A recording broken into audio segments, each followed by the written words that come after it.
diaria que van a enseñar al pueblo de Dios, nos van a enseñar como cristianos para cómo vivir una vida cristiana, cómo levantar tu vida, porque ese edificio que se levanta y que toma altura puede ser perfectamente tu vida, tu familia, puede ser perfectamente la iglesia.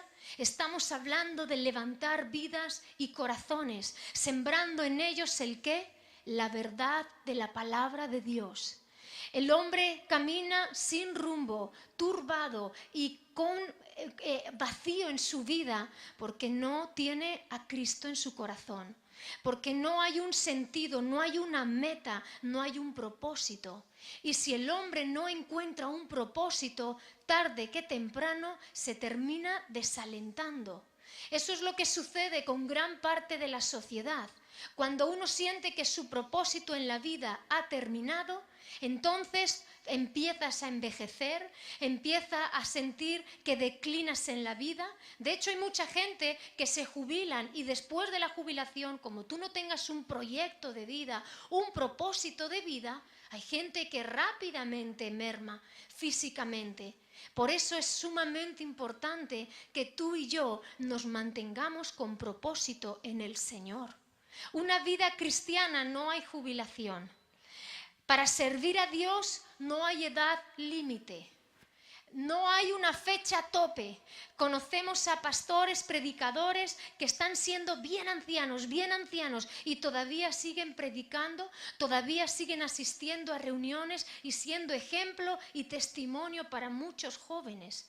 Me gustaría que todo el tiempo que yo esté aquí en la tierra, que mi vida pudiera servir de ejemplo, de persistencia, de perseverancia en los caminos del Señor, porque hay mucha gente que empieza, hay muchas veces que la palabra se hace bonita a nuestros oídos y uno comienza el camino, pero rápidamente viene el desaliento, tal vez porque tu vida no dices, no, esto no es para mí, el evangelio no es para mí, porque detrás del amor poderoso de Cristo también hay una vida de enseñanza y también hay una vida de obediencia.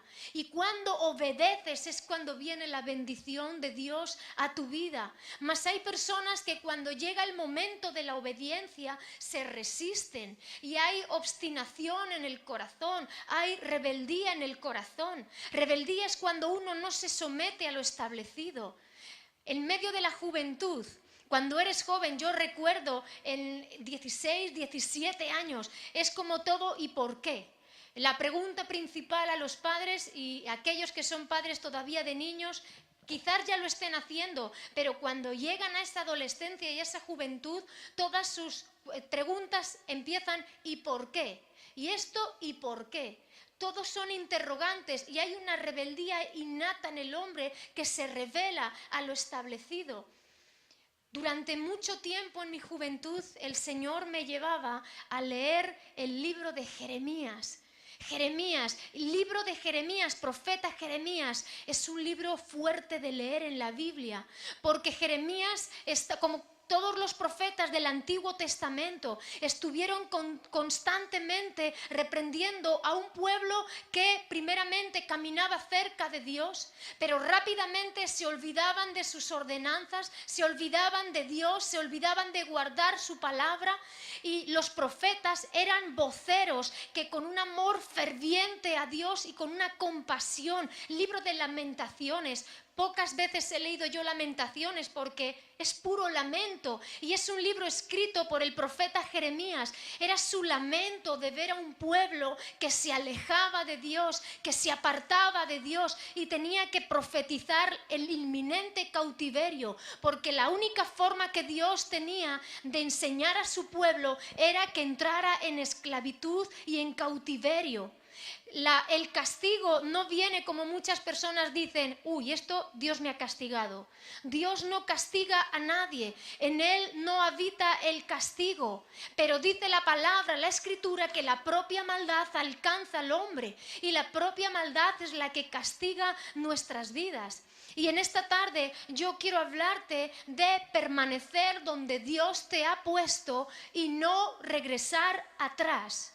Permanecer donde Dios te ha puesto, aun cuando esté siendo una situación y un momento difícil en tu vida, pero por favor no retrocedas y no mires atrás y mucho menos no regreses a Egipto.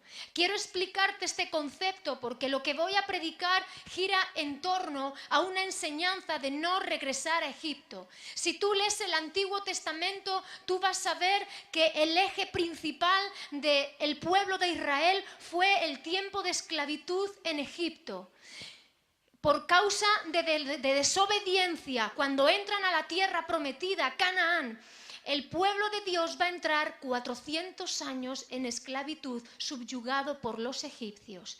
Y en esos 400 años había un clamor constante: Dios mío, socórrenos, Dios mío, ayúdanos. Y dice la Escritura que Dios, con mano fuerte y brazo extendido, usa la mano de Moisés para liberar al pueblo de Israel. ¿Recuerdas? Lo hemos hablado. La última plaga era la muerte de los primogénitos.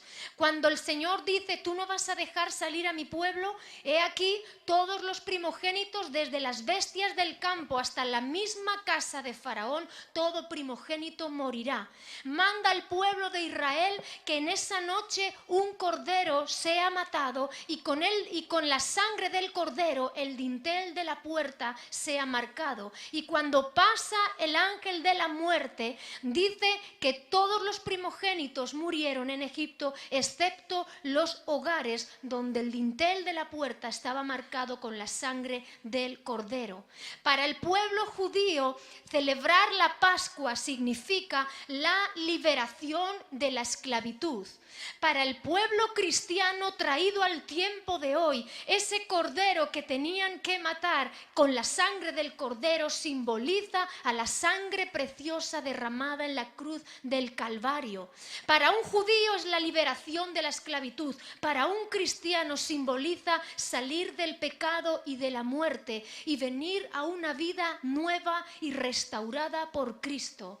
Todo aquel que ha conocido a Cristo, todo aquel que ha tenido ese encuentro con el Señor, no oír de oídas, no leer por conocimiento, sino sentir la presencia de Dios en tu vida y tener convicción de la persona de Cristo, ese encuentro marca un antes y un después en la vida de todo cristiano. Amén.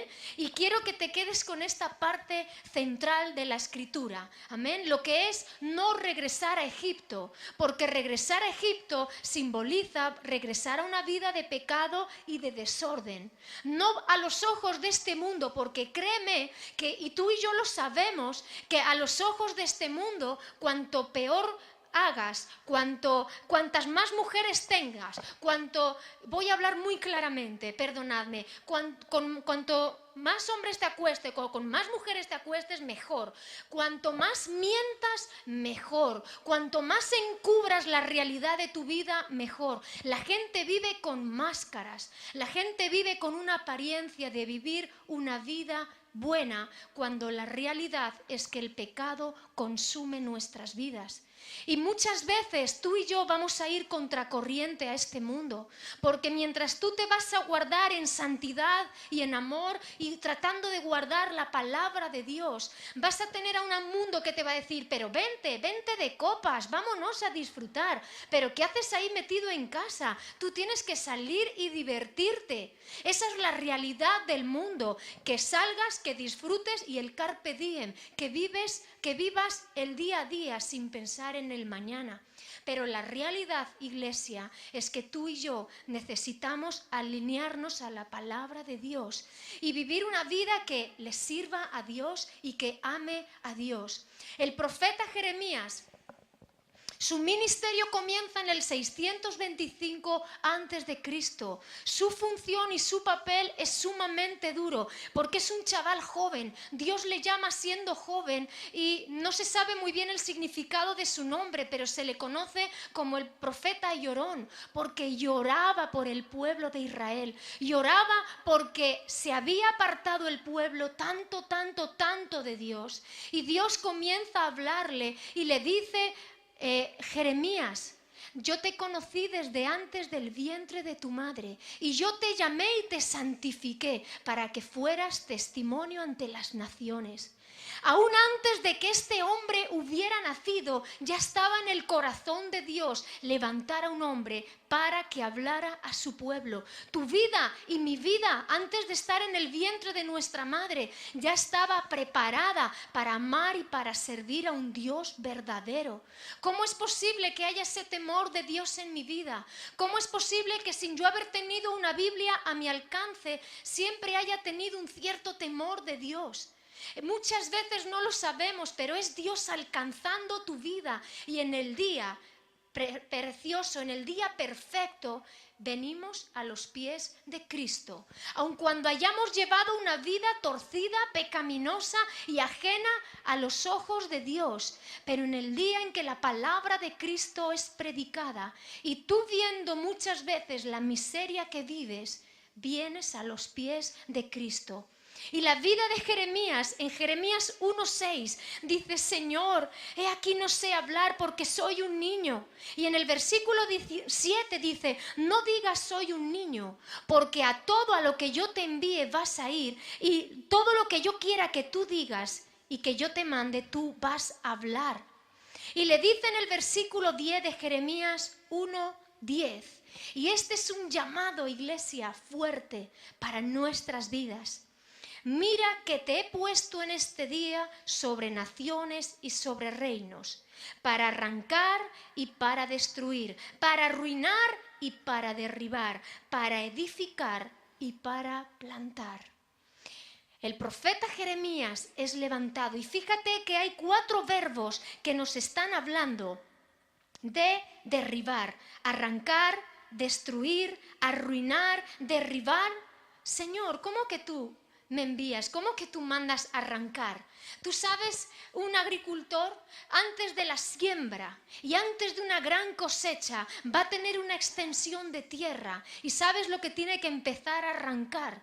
Es toda mala hierba. Yo recuerdo a mi abuelo en el terrenito y en la huerta que tenía. Antes de comenzar la siembra, tenía que quitar todas las malas hierbas, para luego comenzar a remover la tierra, para después sembrar la semilla y que luego hubiera una buena cosecha. Pero primeramente hay que arrancar todo lo que está mal. Y dice que Dios le envía para arrancar, para destruir y derribar. ¿Qué hay que destruir y qué hay que derribar? Cuando venimos a Cristo, nuestra vida y lo que hemos levantado, muchas veces a Dios no le sirve para nada. Porque hemos levantado una vida de orgullo, de vanidad, de soberbia, de aquí estoy yo soy el que mando, de mentiras, de esconder en nuestras vidas cosas, de vanidades, de complejos. Ninguno de los extremos son correctos, ni el que no se cree nada, ni el que se cree que lo es todo, ni la autolástima. Escúchame bien, no hay nada peor que vivir una vida de autolástima. Porque mira lo que me ha pasado, porque mira lo que me ha acontecido. La realidad, iglesia, es que tú y yo, si nos pudiéramos sentar, podríamos empezar a contar situaciones de nuestra vida que han sido dolorosas y de las que nos ha costado salir, o estamos en ese trance, pero estamos peleando, como hemos cantado, la buena batalla. Estamos peleando la batalla, y yo no voy a entrar en queja, porque no hay nada que me vaya a apartar del amor de Cristo. El amor de Cristo es tan fuerte sobre mi vida que yo sé que por un tramo de tiempo tengo que resistir y permanecer, pero sé que voy a avanzar y sé que Dios va a hacer nuevas muchas cosas en mi vida. Pero la realidad es que tú y yo necesitamos muchas veces que Dios derribe argumentos que hemos levantado en nuestras propias fuerzas y en la vanidad de nuestra vida. Recuerdo en mi adolescencia cómo leía muchos tramos de Jeremías Jeremías, y cómo el Señor me hacía ver que yo me había ido en pos de otros dioses, porque lo que el Señor está recriminando al pueblo de Israel es que ha dejado a Dios, el único Dios verdadero, y yéndose a otras naciones ha comenzado a adorar a otros dioses. Primer mandamiento de la Biblia está hablando: no tendrás dioses ajenos y no te inclinarás a ellos. Y lo primero que hace Israel es volverse a esas naciones y empezar a buscar al Dios Sol, al Dios Luna, empezar a adorar a otros dioses y apartarse del Dios verdadero.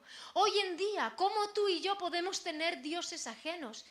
Cuando estamos levantando prioridades en nuestras vidas que no son Dios. Cuando el dólar, cuando el euro es lo más importante, cuando dinero es lo más importante, cuando trabajo y solamente trabajo es lo más importante en nuestras vidas. Años atrás, tantas horas invertí en el trabajo y no me daba cuenta que mi vida estaba siendo consumida por el trabajo. Hasta que llega un punto que tu cuerpo también dice stop. Y si tú no te paras por las buenas, tu cuerpo te para por las malas. Entramos en ansiedades, entramos en nervios, pero uno no se da cuenta porque es la vorágine de este mundo. Y encima te dicen: sé feliz trabajando, pero esa felicidad en el trabajo hace que tú descuides tu relación con Dios, hacen que tú descuides la relación con tu esposo, con tu esposa, hace que tú no puedas educar a tus hijos en condiciones y otros te los estén educando y les estén metiendo ideas y enseñanzas fuera completamente del orden de Dios. Eso está trayendo tener dioses ajenos en nuestras vidas. Cuando hay vicios, cuando tú no puedes desquitarte de vicios, cuando la nicotina te atrapa de tal forma que tú no puedes prescindir de ella, cuando la televisión te atrapa de tal forma que no puedes prescindir de ella. Mira bien lo que entran por tus ojos, mira bien en las horas del día a qué le estás dedicando la vida, porque eso muchas veces se convierten en dioses ajenos. ¿Cuánto tiempo la palabra de Dios está morando en tu corazón? ¿Cuánto tiempo tienes de poder meditar en las verdades que se encuentran en la palabra de Dios? Yo he sabido tomar decisiones en mi trabajo porque rápidamente el Espíritu Santo ha traído a memoria palabras que he leído en mis tiempos de oración, y el Espíritu Santo en revelación me ha hecho ver: ¡oh! Esto es así. Ya sé cómo tengo que actuar, ya sé cómo tengo que responder. Pero cuando no hay una vida rica con el Señor y con su palabra, cuando tú no te familiarizas con Dios y con su palabra, hay multitud de pensamientos que están atrapando tu mente y tu corazón y te tienen trastornado. Trastornado. Porque todo lo está ocupando las cosas de fuera y no lo de dentro. El profeta Jeremías dice que Dios le pone porque tiene que arrancar lo que no sirve, porque tiene que destruir y derribar lo que hemos levantado que no le sirve a Dios, ni sirve para llevar una vida cristiana en condiciones. Y los dos últimos verbos que emplea es para plantar y para edificar. Primeramente, aunque tú te pienses que tu vida se cae a pedazos, la realidad es que Dios está echando abajo toda porquería y todo lo que no sirve, todo lo que no vale. Cuando yo vine a Cristo era una joven que tenía un montón de amistades, que me gustaba salir y estar con gente, y Dios empezó a echar fuera todas las amistades. Gente a la que yo apreciaba, de repente me entero que me estaba poniendo verde, que no me querían. Me empecé a dar cuenta que la amistad con personas del mundo era vacía y vana, porque no había una verdad. Y todo mi mundo, mi pequeño mundo, en un adolescente, y cada uno colóquese el traje a su medida, pero cuando venimos al Señor te vas a dar cuenta que Dios está empezando a quitar muchas cosas que no sirven y que tú pensabas que eran las buenas y las que te hacían feliz y las que levantaban tu vida. Pero yo te digo que a ojos de Dios no sirve. No vale, y viene el Señor y echa abajo todo lo que tú has levantado por años. No tú, sino el diablo en tu vida. Y tiene que venir el Señor a derribar todo eso para poder luego plantar y edificar. Porque después de plantar Dios su palabra y su amor en ti, van a venir las grandes cosechas de bendición. Pero cuando el Señor envió a Juan el Bautista, vino predicando el evangelio del arrepentimiento, porque para que venga salvación, primeramente tiene que venir arrepentimiento a nuestras vidas, iglesia. No podemos alternar el orden y no podemos decirle a Dios que bendiga mi vida tal cual yo vengo. Pero si tal cual yo vengo estoy lleno de desorden, estoy lleno de avaricias internas, de codicia, estoy lleno de mentira y de vanidad, de desorden en mi mente, en la sensualidad. Hoy en día hay una sobreestimulación sexual brutal. ¿Y tú vas a hacer caso de eso? Necesitamos vivir con dominio propio y necesitamos vivir en ese orden establecido por Dios, porque todo lo creó Dios perfecto y para su momento. Pero cuando empezamos a entrar en desórdenes y a seguir nuestra carne y nuestra vanidad, viene la autodestrucción. Por eso Dios toma a Jeremías y le dice: te pongo para arrancar, derribar, destruir, eliminar, para luego plantar y edificar. Y el Señor Jesús viene trayendo salvación cuando primeramente nuestra vida entra en un profundo quebrantamiento y arrepentimiento delante de Dios. Yo sabía en mi corazón que yo así no le iba a servir a Dios, que yo podría tener muchos sueños en mi corazón y muy buenas intenciones en mi vida, pero o el Señor me cambiaba, o yo no iba a poder vivir una vida cristiana victoriosa y de paz en mi corazón. Necesito conversión. Necesito un volver y retornar de nuevo al comienzo, al plan perfecto de Dios, como predicábamos la semana pasada. Plan perfecto de encontrarnos con Dios y de unión perfecta con Dios, iglesia. Pero continúa Jeremías porque le dice a su pueblo y le dice: 2 clases de mal ha hecho mi pueblo. Anota Jeremías 2:13. Porque 2 males ha hecho mi pueblo. Me dejaron a mí fuente de agua viva y cavaron para sí cisternas rotas que no retienen agua. Porque 2 males ha hecho mi pueblo. Número 1, me dejó a mí. Dejamos de buscar a Dios. Y cuando ya no buscas en la fuente, ¿qué vas a hacer? Hacerte cisternas, son depósitos de agua. Pero esa cisterna, ese depósito de agua, solamente tiene una capacidad, tiene un límite. Las cisternas son creadas por el hombre y tienen una capacidad para albergar agua. Pero ahí no está la fuente. Y muchas veces nosotros, viviendo nuestra propia vida, estamos creándonos nuestra propia cisterna de agua y nuestro propio depósito de agua. Pero dice la Escritura, y está hablando Jeremías al pueblo de Dios: no retienen el agua. El único que es manantial de agua viva es Cristo. Y se lo dijo el Señor Jesús a la mujer samaritana: siempre que bebas de este agua vas a tener sed, pero cuando bebas del agua que yo te daré, será en ti una fuente que salte para vida eterna. Ese es Cristo y ese es el agua de vida. Mientras tú y yo nos hagamos nuestras propias cisternas y hagamos nuestra propia forma de vivir al margen de Dios, eso tiene un límite, tiene una fecha de caducidad, porque ese agua se agota y se termina. Pero solamente Cristo puede calmar toda nuestra sed. Iglesia, y tú y yo necesitamos entrar en esa convicción, porque mientras no tengas ese convencimiento de que o Cristo lo llena todo o el diablo empezará a llenar lo que tú dejes libre. Lo que no le entregues a Cristo lo ocupa el diablo. Lo que no le entregues al Señor, este mundo se lo va a llevar. Y vamos a ver quién tiene más poder. Porque si tú alimentas más una búsqueda con Dios, tendrás más de Dios. Pero si tú alimentas más una búsqueda con el mundo y con las cosas de este mundo, entonces el enemigo vencerá en tu vida. Ahora viene Cristo.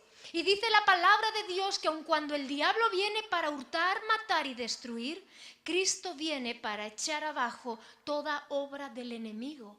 Así que Dios te está diciendo y nos está diciendo en esta tarde que Él tiene poder para librarnos y Él tiene poder para edificar y para plantar en nuestras vidas lo verdadero, siempre y cuando tú y yo le demos lugar a Dios.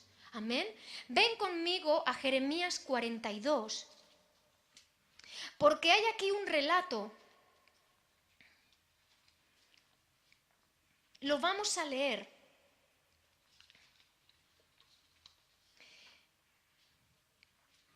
Y si tienes una libreta donde vienes apuntando lo que estamos hablando, quiero hablarte de 4 puntos.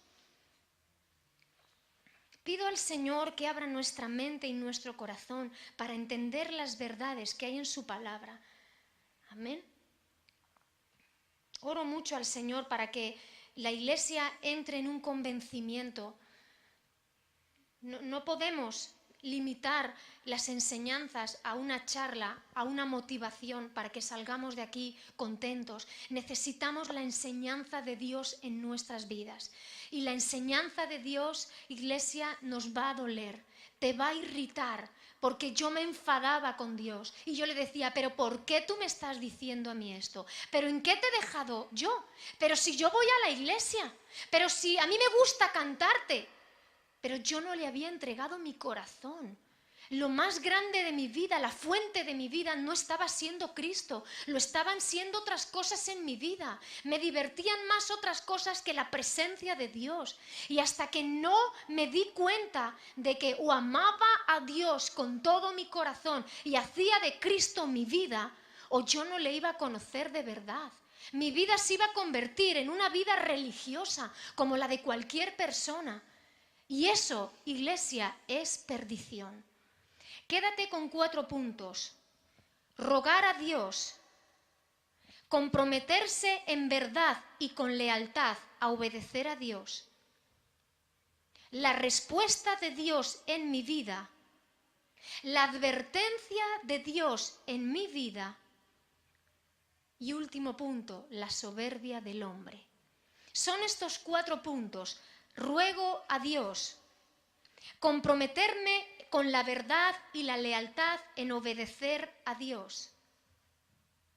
La respuesta de Dios para mi vida, porque créeme, Dios no te va a dejar sin respuesta. Y además de responderte, nos advierte por la desobediencia. Y lo último, la soberbia del hombre. Estos 4 puntos. Ahora ven conmigo Jeremías 42. Porque dice así, vinieron todos los oficiales de la gente de guerra a Johanán, hijo de Carea, Jezanías. Bueno, un momento. Primeramente te pongo en situación, ¿vale? Jeremías está avisando de que tiene que haber un arrepentimiento porque si no hay una inminente invasión por Babilonia. Iban a ser invadidos sí o sí. ¿Qué es lo que sucede? Que el pueblo no obedece y Babilonia lleva cautivo a casi todo el pueblo de Israel. Solamente van a quedar algunas personas en Israel y Jeremías se queda con el remanente, con el pequeño remanente que ha quedado en Jerusalén. Y ahora van a hacerle una pregunta a Jeremías y en esa consulta a Dios, Dios les va a decir si tienen que irse para Egipto o si tienen que permanecer donde están. Jeremías 42, sí. Dice así, vinieron todos los oficiales de la gente de guerra a Johanán, hijo de Carea, Jezanías, hijo de Osías, y todo el pueblo desde el menor hasta el mayor. Y dijeron al profeta Jeremías, acepta ahora nuestro ruego delante de ti y ruega por nosotros a Jehová tu Dios por todo este resto, pues de muchos hemos quedado aquí unos pocos, como nos ven tus ojos, para que Jehová tu Dios nos enseñe el camino por donde vayamos y lo que hemos de hacer. Y el profeta Jeremías les dijo: he oído, he aquí que voy a orar a Jehová vuestro Dios, como habéis dicho, y todo lo que Jehová os respondiere os enseñaré, no os reservaré palabra. Y ellos dijeron a Jeremías: Jehová sea entre nosotros testigo de la verdad y de la lealtad, si no hiciéremos conforme a todo aquello para lo cual Jehová tu Dios te enviare a nosotros.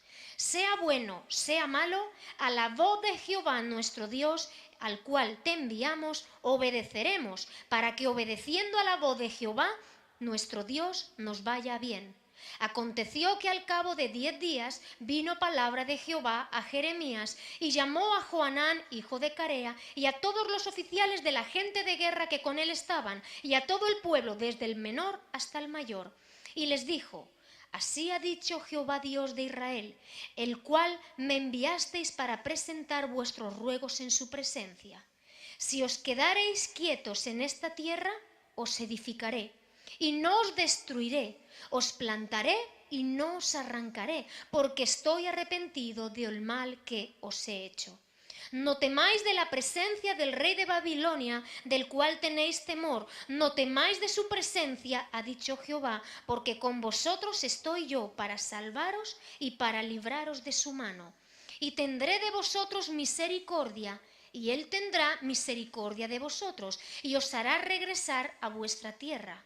Mas si dijereis: no moraremos en esta tierra, no obedeciendo así a la voz de Jehová vuestro Dios, diciendo no, sino que entraremos en la tierra de Egipto, en la cual no veremos guerra, ni oiremos sonido de trompeta, ni padeceremos hambre, y allá moraremos. Ahora, por eso, oíd la palabra de Jehová, remanente de Judá. Así ha dicho Jehová de los ejércitos, Dios de Israel: si vosotros volviereis vuestros rostros para entrar en Egipto y entrareis para morar allá, sucederá que la espada que teméis os alcanzará allí en la tierra de Egipto, y el hambre de que tenéis temor allá en Egipto os perseguirá, y allí moriréis. Todos los hombres que volvieren sus rostros para entrar en Egipto, para morar allí, morirán a espada, de hambre y de pestilencia. No habrá de ellos quien quede vivo, ni quien escape delante del mal que traeré yo sobre ellos. Porque así ha dicho Jehová de los ejércitos, Dios de Israel: como se derramó mi enojo y mi ira sobre los moradores de Jerusalén, así se derramará mi ira sobre vosotros cuando entréis en Egipto, y seréis objeto de execración y de espanto, y de maldición y de afrenta, y no veréis más este lugar. Jehová habló sobre vosotros, oh remanente de Judá: no vayáis a Egipto, sabed ciertamente que os lo aviso hoy. Hasta ahí la palabra del Señor. Y leemos este texto, iglesia, donde los principales príncipes del pueblo de Israel, ante la invasión que habían tenido, querían huir de la batalla, del sonido de trompeta.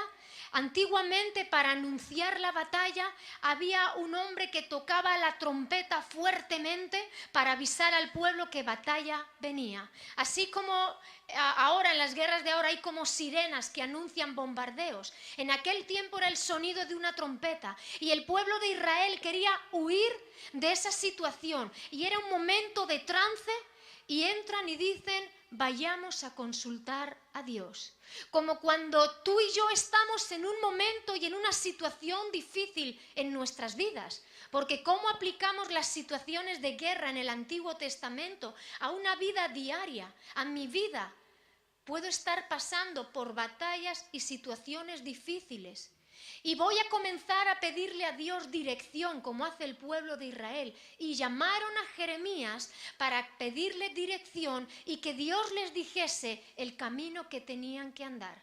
Y fíjate sus primeras palabras, y les dice: ruega a Dios por nosotros y consulta a Dios qué debemos de hacer. Y el pueblo hace pacto y dice: en verdad y en lealtad que cumpliremos lo que Dios diga. En un principio el pueblo de Dios tiene buen propósito de escuchar la voz de Dios a través del profeta Jeremías. Es más, y dice, hemos leído: sea bueno o sea malo, lo que Dios dijere, eso haremos.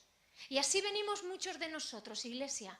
Venimos delante del Señor, Señor, y te pido dirección, y dime qué hago, y dime cómo lo hago, y Señor, lo que tú me digas, eso voy a hacer. Esa es la realidad de muchos de nosotros cuando consultamos a Dios. Y Jeremías le dice, ok, voy a ir a consultar a Dios. Cuando tenga respuesta, regresaré. 10 días más tarde, Jeremías viene con la respuesta de Dios. Y dice, he aquí, así dice Jehová, no os mováis de este lugar, porque en el lugar donde estáis, aunque difícil porque su situación era muy dura, pero yo os edificaré y os plantaré. Y está hablando, no regreséis a Egipto. Recuerda la primera parte de la palabra que he hablado en esta tarde. Egipto simbolizaba volver a la esclavitud, volver al lugar del que salieron. Egipto para un cristiano es volver al mundo cuando las cosas se ponen difíciles, cuando estoy en el Señor y las cosas se ponen difíciles. No regreses a lo que dejaste atrás.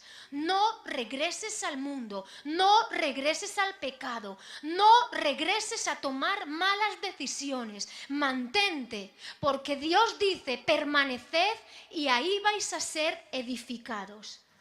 Permaneced donde estáis, aguanta. ¿Qué fue lo que vimos hace 2 semanas atrás?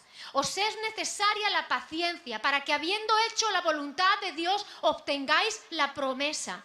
El que retrocediere no le agradará a mi alma, pero nosotros no somos de los que retroceden para perdición, sino de los que perseveran para salvación de nuestra alma. Hace 2 semanas lo leímos 2 veces y hoy el Señor de nuevo hablando al pueblo de Israel en el siglo V antes de Cristo. El Señor les estaba diciendo, permaneced, sed edificados, yo os voy a bendecir donde estáis, no tengáis temor. Babilonia significa confusión.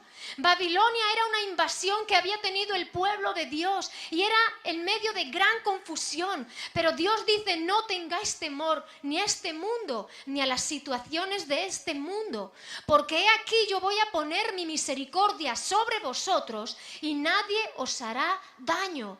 Yo os haré permanecer. Permanece en el Señor por muy dura que te parezca tu situación. Permanece en Él y persevera en Él. Ahora bien, vamos a ir al siguiente punto. Porque el hombre, ellos se comprometieron a decir, sea bueno, sea malo, vamos a obedecer a Dios. Y cuando Jeremías habla y les dice que permanezcan y que no vayan a Egipto, porque como vayan a Egipto dice que les va a perseguir aquello que temen. Aquello que tú temes y de lo que estás huyendo, como regreses al mundo te va a venir, porque la maldad te alcanza. Porque la mentira te alcanza. No regreses, sino permanece en Cristo. Y dice la Escritura que se levantaron algunos hombres con soberbia, y ahí entra el corazón del hombre, la maldad del hombre. ¿Sabes qué es la soberbia? Alguien soberbio es alguien envanecido, es alguien que dice yo no necesito consejos de nadie, yo soy quien toma mis propias decisiones. Aún le dice a Dios no quiero escucharte y dice que algunos hombres soberbios dicen no obedeceremos a la voz de Dios, sino que iremos a Egipto porque lo que tú quieres es que la invasión nos llegue y que al final muramos todos. Desobediencia del hombre. Iglesia, cuando Dios habla, obedece. Porque siguiendo los textos, dice la Escritura que Babilonia no solamente invadió a Jerusalén, sino que llegó a Egipto e invadió todo Egipto.